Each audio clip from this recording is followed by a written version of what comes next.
Hello. Happy Monday. It's Monday. Doesn't really matter to me. I haven't had any regular work in more than a month.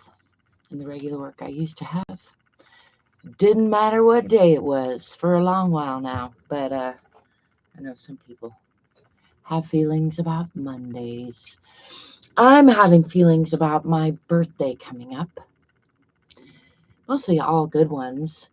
Going to be 55, as I said in the title, and I'm doing this countdown to my birthday.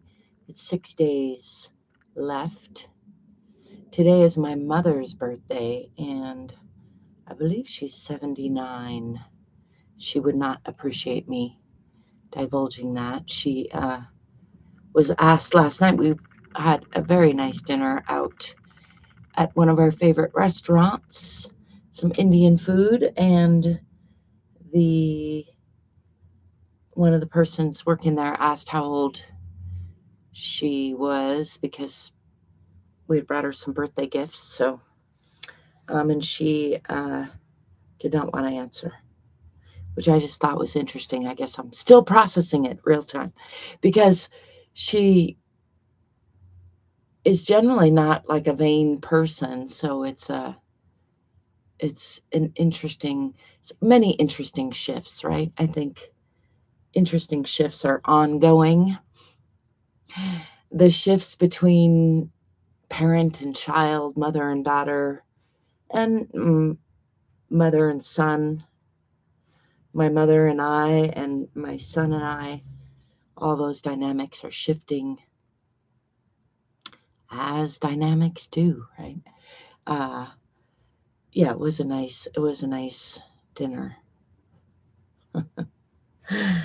I've been working on some little sketches. Let me share just quick little sketches to put in my shadow mandala book, which I have scheduled to publish on my birthday on the 25th, and that makes today the last day that I can edit it through the Amazon publishing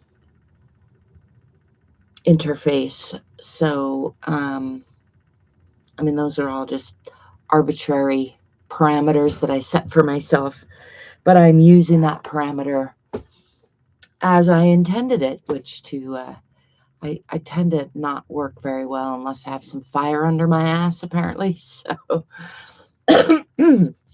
pardon me. So I've set a little fire under my ass with that deadline. It's not a very serious fire or anything, but I have intensified the fire effect a little bit by falling down on my snowboard a couple days ago, and I guess it was 3 days ago now. And last night was the first night I went to bed without taking some ibuprofen first, and I did feel that this morning. I'm still dealing with some pains and limitations, but there's sort of an interesting disruption of older chronic pains that I've had going on. So we'll see how. One of my latest mantras that I've been living by is, how is this the best thing that ever happened to me? That's a bit hyperbolic, obviously, but I do think that our mindset has a lot, if not almost everything, to do with the outcomes, or at least our experiences of the outcomes that we get in life. And seems like the experiences of them matter more than other people's experiences of them, right? The classic example being making a lot of money and then being miserable.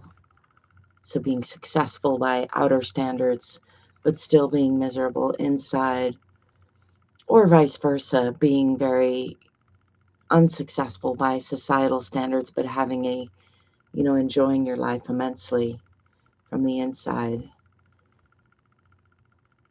I suppose many of us are probably living in those extremes. I wouldn't put myself in either of those categories.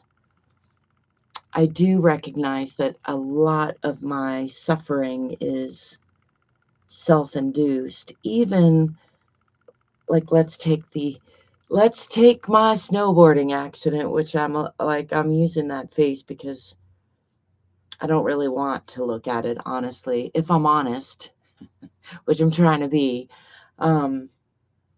There's a part of me that recognized right after it happened, I could see there's this pattern. Now, certainly I did not do it consciously.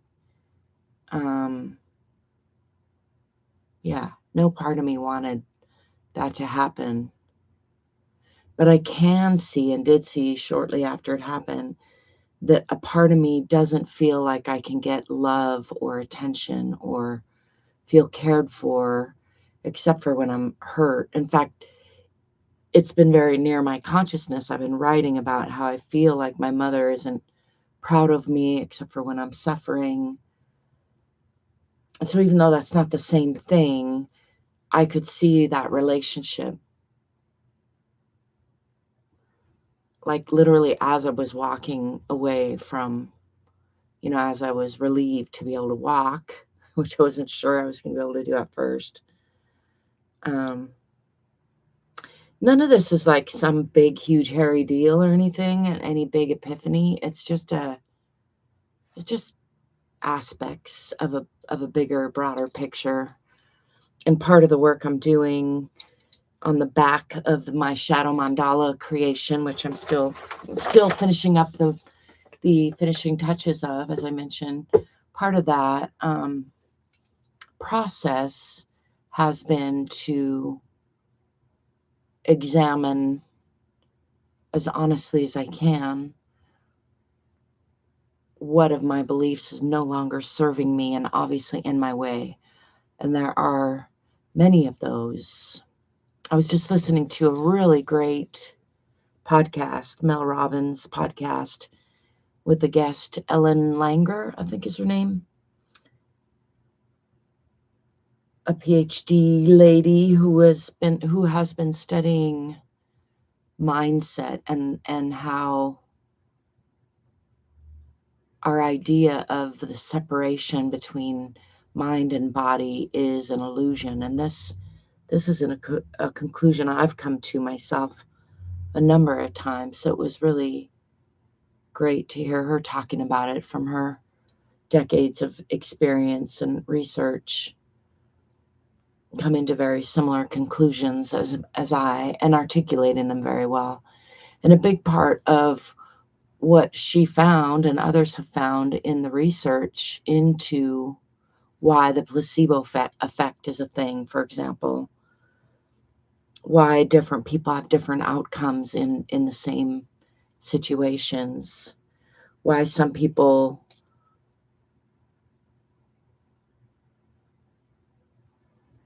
get sick and suffer more and some people heal miraculously, why sometimes not all that infrequently when people are given a death sentence, like you've only got X amount of days left to live because the cancer's gotten so bad, and they give in, like surrender to just enjoying their life as much as possible. So often, not all the time, certainly, but sometimes there's this miraculous, spontaneous, what's called remission. This doctor I was just listening to, Ellen Langer, whose name I may not have totally right. One of the things she was talking about that she would like to change is how we talk about remission. The word remission, or having cancer, leads us to think about cancer specifically, disease in general, in a way that doesn't serve us very well. And again, these are all things that I have come to in my own relationship with chronic disease and suppressed emotions. It's been very interesting interacting with my mother as she ages. I mean, I suppose it was interesting interacting with her as I age as well, from start to, not that the end is nigh or anything, but eventually will be the end. And in these last 10 years or so, there's been a notable shift in her cognitive capacity. This year, I bought her a puzzle calendar, which is similar to puzzle calendars I've bought her every year for a number of years now, as she's noticed the decline and liked to practice with puzzles. And this year she said she thought it was too hard for her. Now, I may have gotten one that was too hard. I didn't examine it yet. But I mean, obviously I did get one that's too hard according to her, but I'm not sure if it was a lot harder than ones I've gotten her in the past or something. I thought it was a similar caliber. And I think a lot about my own cognitive decline. I can already notice, not just like I was mentioning, and Dr. Langer was explaining from her work, there isn't really a separation. This idea that there's a separation between our mental state and our physical state is an illusion. It's really a lie, or an illusion would be a softer way to say it, but it's not true. Our brains are part of our bodies. Our body and mind are part of the same whole us being. They're interconnected and interwoven in an inseparable way, even though we like our mind, brain, whatever, for whatever reason, we have come to conceptualize them as differently. I think her work and a lot of the work that I have done in the past has led me to what I could see would be my future work, would be to, more integration of those ideas, because healing happens in both. It's not just top down or bottom up. It's both at the same time. And sometimes it's helpful to think of it one way or the other. I don't think it's like, I'm not trying to say we should get rid of the ability to conceptualize them as separately when it serves us. I just think we should keep in mind that that's just a concept and it's not the actuality. And a lot of times that concept does not serve us. And this is very, I could apply that truth statement to like my relationship with my mother in many aspects of life. There's aspects that are true in certain contexts, but don't serve me overall to think of in a particular way. With my mother, my own decline, let's not call it cognitive decline, but just the aging process, could just say the effects, the cumulative effects of grinding away at my body and my thoughts, also while like calcifying parts of my body and thoughts. It's like an interesting dance between calcification and grinding away. And in the end, we all just turn to dust, literally. And the thoughts and beliefs that we have, whether true or not true, or however applicable to any given context they are or aren't, doesn't ultimately matter. And yet it also does, right? I do think we are all collectively co-creating our future by how we're relating to the present. And a lot of how we relate to the present has to do with how we think about the past, although I agree that it'd be a lot healthier to just focus on our energy in the present moment. A big part of the work that I keep coming back to, why I like to do, artwork and the shadow work, and even like the reflective work I do, is largely about, like, I almost want to say, tricking myself into being in the present moment, in that flow state.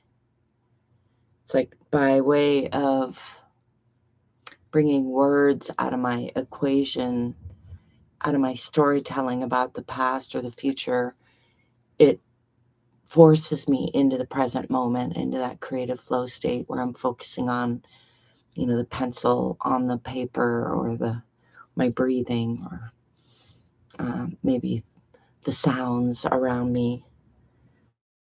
Present moment. I have a 3-day reset coming up today, starting today. I'm doing them every month, based on exactly what I've been rambling about. Like, how do I practice bringing myself into the present moment in a calm, collected, coherent state?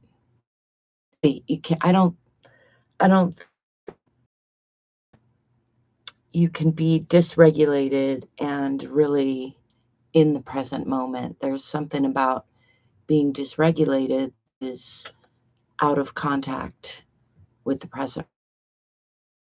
And so I think,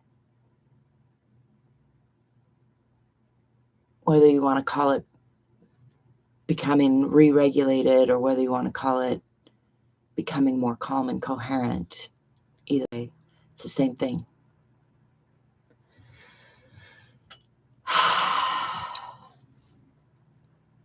Love to know what you think of any of that. I will be doing some more entertaining content, although I'm enjoying this content. And as always, I welcome your questions, comments, thoughts. If you're interested in my 3-day resets, they are available. There's probably a link to them right down there. Depending on how you get into them, sometimes they're free, sometimes they cost around $100. Really learned over and over again, the more I get out of it. Talking about how Freud, I guess, invented the idea of having a therapist and paying so that you absolve yourself from that feeling of having to be nice, or the other person's feeling, when you're trying to really examine and ask for feedback on your feelings. I think that's a very astute observation and very true part of it. I mean, again, there's different ways of thinking of it and feeling about it, but that's a healthy way, I think.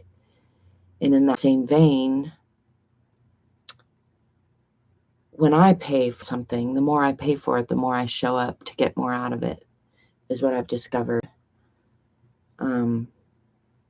It's not that the content itself or the presenter doesn't matter at all, but they matter less than how I show up to it. When I was a massage therapist for more than a decade, I used to tell people sometimes that 80% of the healing effect was just in them caring, make an appointment, pay for it, and show up. And I think it's similar with the human reboot exercises that I'm doing. Even though it's important to practice, just like going to the gym, it's important to do the exercises. But a lot of it is about the mindset of being the type of person who shows up to exercise. It's probably 80% of it. I don't know about the percentages of it, but it is a big part of it. That's what I think about that. I'll talk to you soon. Ciao for now.